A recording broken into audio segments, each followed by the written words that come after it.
Alors, il y a 2 semaines, vous avez réussi à organiser une ébauche de débat entre l'opposition tunisienne et des représentants au pouvoir. Ça s'est passé à Paris. C'est impossible de faire la même chose aujourd'hui en Tunisie? C'est un début? Tous les intervenants à la conférence ont insisté sur l'idée que cette conférence ne pouvait pas se faire en Tunisie.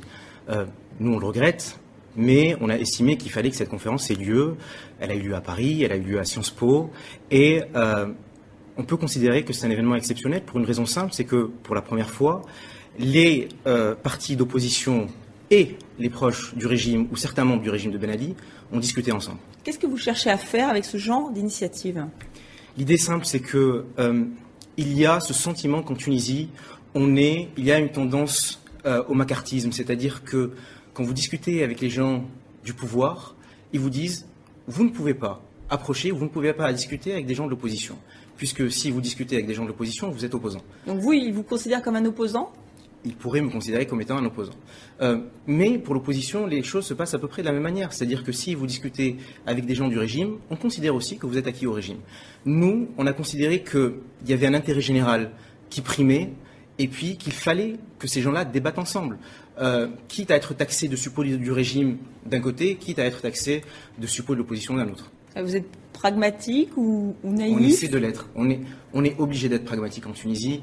Ça fait 50 ans qu'il y a des gens qui se battent pour la démocratie, qui se battent pour les droits de l'homme, qui se battent pour que la société civile ait plus d'importance dans la manière de mener les affaires publiques. On voit bien que ce bilan-là est négatif. Je considère que je fais partie d'une nouvelle génération. Mais vous pensez que l'opposition aujourd'hui n'a pas vraiment réussi sa mission, qu'elle n'est pas là où il faudrait qu'elle soit, c'est ça? De fait, elle n'a pas réussi sa mission. Mais en même temps, dès que vous dites qu'elle n'a pas réussi c'est un régime sa assez mission, répressif. vous êtes obligé de dire qu'on ne l'a pas aidé à réussir sa mission et qu'on a à peu près fait beaucoup de choses pour l'en empêcher. Vous pensez que vous pourrez faire mieux, que vous pourrez être une vraie opposition? Vous, je veux parler aussi de la jeunesse tunisienne. Je dis pas que je veux absolument faire partie de l'opposition, c'est un concept qui, à mon sens, est vide. Et je dis simplement qu'il faut faire les choses autrement et qu'il faut essayer de trouver quelque chose. On est en train d'y réfléchir, on y réfléchit tous les jours pour que les choses changent en Tunisie et pour les Tunisiens. Et ce scrutin-là ne va rien changer. On a le sentiment que les Tunisiens sont assez las, désabusés par rapport aux élections, par rapport à la vie politique.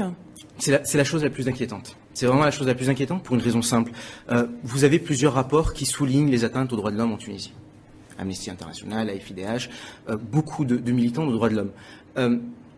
C'est provocateur ce que je vais dire, c'est pas ça qui inquiète le plus, c'est très inquiétant. Mais ce qui inquiète le plus, c'est l'indifférence générale du peuple tunisien pour le destin de son pays. Donc,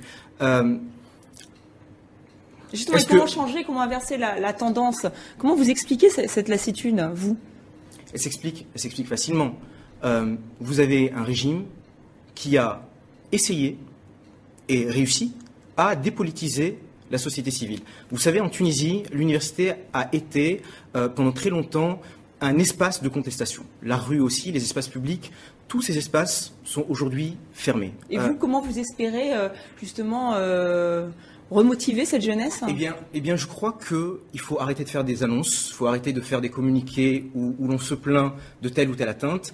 Il faut aller directement chez le citoyen pour lui expliquer les enjeux et pour lui expliquer que le patriotisme, c'est de défendre les intérêts de son pays et que l'intérêt du pays commande aujourd'hui d'urgence que l'on s'y intéresse. Et vous pensez que c'est possible? Vous l'avez fait déjà? Il faut le faire. Je pense que cette conférence a été un premier pas. Vous savez, on a réussi à réunir 350 personnes, ce qui est beaucoup. Les réunions de l'opposition ne réunissent pas autant de gens. Et j'ai vu parmi ces 350 personnes beaucoup de jeunes, et c'est l'espoir que j'ai, c'est que ces jeunes-là, qui souffrent notamment du chômage, surtout pour les jeunes diplômés, se saisissent du destin de la cité et se disent « on va faire quelque chose pour notre pays ». Très bien, merci beaucoup Selim Benhassen d'avoir accepté notre invitation. Et je vous invite à consulter notre dossier consacré aux élections en Tunisie sur notre site internet TV5 Monde.